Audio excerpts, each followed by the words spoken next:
How's it going, everyone? Got a lot to talk about in this video. A new PlayStation Plus feature is rolling out right now. Just went live in Europe, and it will be coming to North America here very shortly. We'll talk about that. Another free upgrade is live right now alongside Hotline Miami 1 and 2 getting a free upgrade. SpongeBob SquarePants The Cosmic Shake has gotten its upgrade to PlayStation 5. We'll talk all about that. Metal Gear Solid Master Collection Volume 1 is out today, and it looks like Volume 2, the titles that are going to be included in that, it's seeming fairly likely, and it seems like it's going to be one hell of a collection. We'll talk that. And Lords of the Fallen doing fairly well from a sales standpoint, all things considered. We'll talk that at the end of this video. But first of all, PlayStation 5 cloud streaming is now available for PS Plus Premium members, top tier members in Europe. So this is the latest region that Sony has rolled out cloud streaming. It is live right now in Europe, and Japan got access last week. North America will be getting access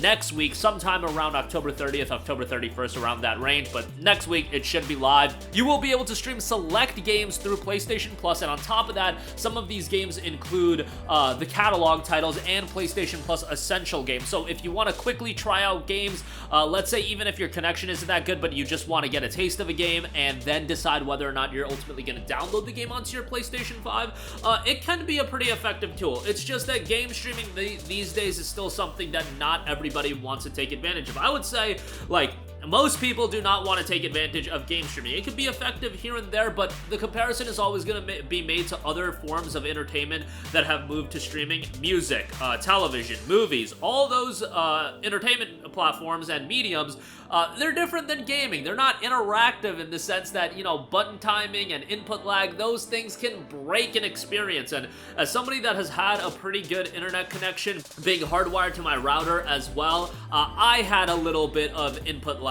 And, you know, for me, it wasn't like absolutely game breaking, but it was definitely a little bit jarring, and I wouldn't stream games regularly. Remember trying to play Infamous 1, I think it was, through game streaming, and it was just not a great experience, not the ideal experience. If I wanted to play Infamous 1, yes, as inconvenient as it would be, at this point, I would still be digging up my PlayStation 3 and plugging it in and playing it natively that way. I know game streaming is something that some people want to utilize, and it's super effective in the sense that if we do ever move away from consoles and we can get it to a point where, you know, you can just stream games on a smart TV and things like that, okay, that could be pretty cool, but we're not there yet, and I don't know if we're ever going to be there. Gaming is just a little bit different than every other entertainment medium. Maybe, you know, the future, crazy things can happen, but at the very least, it's a nice feature that is being added to the palette of PS Plus Premium features, because let's be real, that price point on PS Plus Premium right now would be absolutely wild, so they need to add a lot of features. You know, I would say they already have the movie catalog in there. Now you've got streaming in there. I would say bacon Crunchyroll to Plus Premium. I don't know. Like, I think that would actually be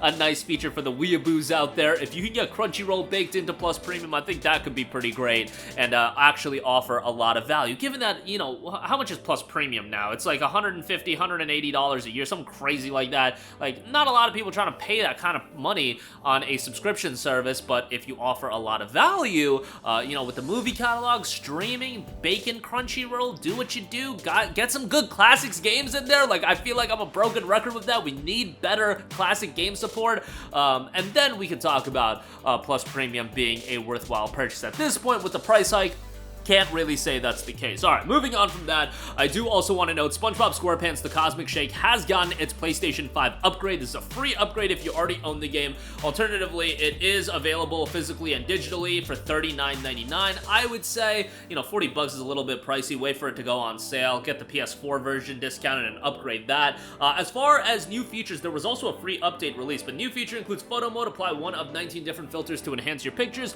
New costumes, 2 new ones, in fact. Support of DualSense controller audio output when picking up items, support for DualSense adaptive triggers when using reef blower and swinging hook action. So the SpongeBob title's actually getting a little bit of love. You know, the Rehydrated game was received fairly well. Are these games blow away? No, but they live and die on nostalgia, and if you grew up with SpongeBob, you're probably gonna have a good time with these games. And they're, you know, fundamentally, they're fine games, but with so many games out these days, it is a big fact of the drawing you in with the IP. But nonetheless, Cosmic Shake upgraded to PS5, free upgrade at that available now. Moving on from that, Metal Gear Solid Master Collection Volume 1 is officially out today. A lot of talk regarding the actual port and the upgrades made to it. Nonetheless, you do have MGS 1, 2, and 3, Metal Gear 1 and 2, the NES versions. Those games are all now being preserved and readily available on PlayStation 4 and PlayStation 5. There's one holy grail of game preservation that everybody knows about. We all know it. It's been lost on the PlayStation 3 for north of a decade. Now 15 years, over 15 years, and it looks like Metal Gear Solid 4 will finally be preserved once Metal Gear Solid Master Collection Volume 2 does drop. The reports have been coming out about this, but now it's looking more likely than ever. According to Timo635 on Reddit, there are clear references to Metal Gear Solid 4 Guns of the Patriots, Metal Gear Solid Peace Walker, and Metal Gear Solid 5 The Phantom Pain in the PC launcher for the collections versions of Metal Gear Solid 2. There's a function for finding the right path to read assets for. They have listings for all the Volume 1 games, but also 4, 5, and Peace Walker, hinting that those may actually be a part of the rumored Volume 2. I mean, they're calling it Volume 1, so there's gonna be a Volume 2. They wouldn't just call it Volume 1 and be like, all right, we had a good run. That's all you're gonna get. No, and bundling in MGS4, Peace Walker, just those two games alone are fantastic, and we need to preserve those games. MGS4 in particular, we need to get that game preserved, and MGS4, this got some long cutscenes. It might not be for everyone, but I thought that game was a classic, and I remember I was like 12 or 13 years old when MGS4 initially came out. I think it was June of 2008, and I remember going to a GameStop and, a lot of people picking up PS3s at that point. And remember, PlayStation 3s were struggling, but, and they were still at the higher price point in June of 2008, but people were going in and picking up MGS4 alongside a PS3. It was that big of a game release back then, and it's just been lost on the PS3 for so long. Thank goodness that it looks like it'll finally be preserved sometime in 2024. I would imagine either in the spring or summer this would be coming out. Kind of a bummer that Metal Gear Solid 5 is going to be the third title in this collection. Like, MGS5 I really enjoyed, and it's a great game, but MGS5 is readily available for dirt cheap. We're talking the complete collection is available for $7.49 or $5. You guys know what game I wanted in this collection. Obviously, I wanted this collection to be Metal Gear Peace Walker, Metal Gear Solid 4, and Metal Gear Rising. Like, if they did those three games in this collection, oh my goodness, take everybody $60. Everybody would be buying it. What I think they're gonna do is, I think they'll ultimately do a Volume 3, and they need something to sell you on Volume 3. If they're doing MGS4 and Peace Walker here, they need a game to sell you on Volume 3, and I think Volume 3 could be Metal Gear Rising, Portable Ops, potentially Twin Snakes. I don't know if Nintendo has some publishing rights to Twin Snakes, but that could be pretty cool if they did Twin Snakes. You've got Acid as well if you want to do that. There's possibilities, or you could do Rising as a standalone HD remastered release. I'm sure they're gonna do a re-release of Metal Gear Rising, but yeah, just not in this collection, which is a bummer. But I can understand if you want to get the most mileage out of the Metal Gear franchise and re-releasing it. You don't want to drop everything right out the gate in one collection and everything that people want in one collection. I understand it from a financial thought process, but just for my own selfish desires, Metal Gear Peace Walker, MGS4, and Rising in a collection, oh my goodness, like, again, $60 easy they would be getting from people. Lastly, I was a little bit skeptical on how Lords of the Fallen would do from a commercial standpoint, given that this game was coming out in such a hellacious period of competition. Assassin's Creed Mirage, right after it, you had Spider-Man 2, Mario Wonder, Sonic Superstars. I know those games really aren't direct competition for a game like Lords of the Fallen, but still, there were games coming out. You had Alan Wake 2 as well, of course, Ghost Runner 2, a smaller release, but Lords of the Fallen, in fact, doing fairly well, selling over 1 million copies in the first 10 days, noting Lords of the Fallen is the most important and ambitious game we've ever developed in our 20-year history. I'm the first in our new planned AAA pipeline of games in the years ahead, coming from the CI Games CEO, Marek Tyminski, in a press release. To see this fresh and innovative take on the action RPG achieve 1 million sales in just 10 days has been humbling for everyone at Hexworks and CI Games.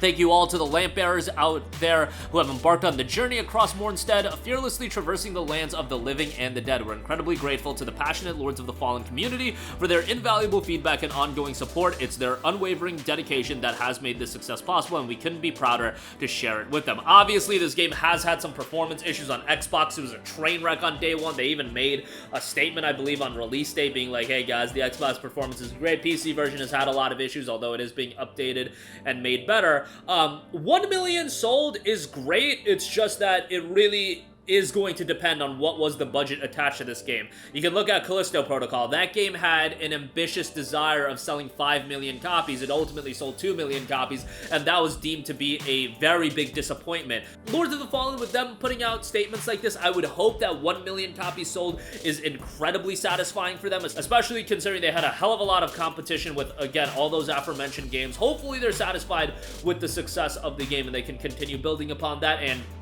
you know, this is probably a game that could have used a few more months in the oven based on everything I'm hearing about it. But, you know, it was probably a decision made that they needed to bring the game out, and that's always a bummer, especially given that, you know, if you push this game back to, let's say if you could get it out early January, not mid-January, early January, that's a little bit of a quiet period. I remember One Piece Odyssey came out in early January this year, and I feel like it got a lot more attention than it otherwise would have because it came out in a period where not a lot of games were out. If Lords of the Fallen came out in early January, I think it would have done this game a lot of good in the sense that it would have had a few more months in the oven to iron out all the performance issues, and you would be coming out in a quieter period. Yes, late January into February is completely stacked, but that early January window, man, that window is always open for games to come out, and I feel like they could do very successful in that window from like January, let's say 5th until January 15th or so. That's a solid window to put out a game. Unfortunately, you know, hindsight being 2020, that was not the case, but it still did fairly well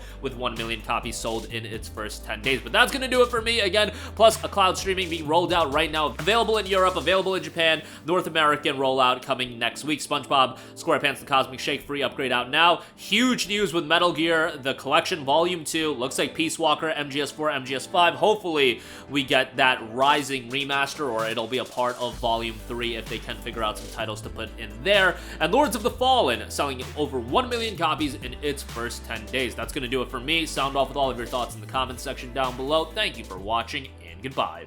Hey guys, we hope you enjoyed the video, and if you did, make sure to hit the subscribe button, and if you're already subscribed, do us a favor and hit the bell icon. This way you'll be notified whenever we post a new video. That's the best way to keep up with all of our uploads, and we usually try to upload 2 videos a day. And with the bell icon hit, you'll be notified whenever we do upload a video. As always, thanks for watching.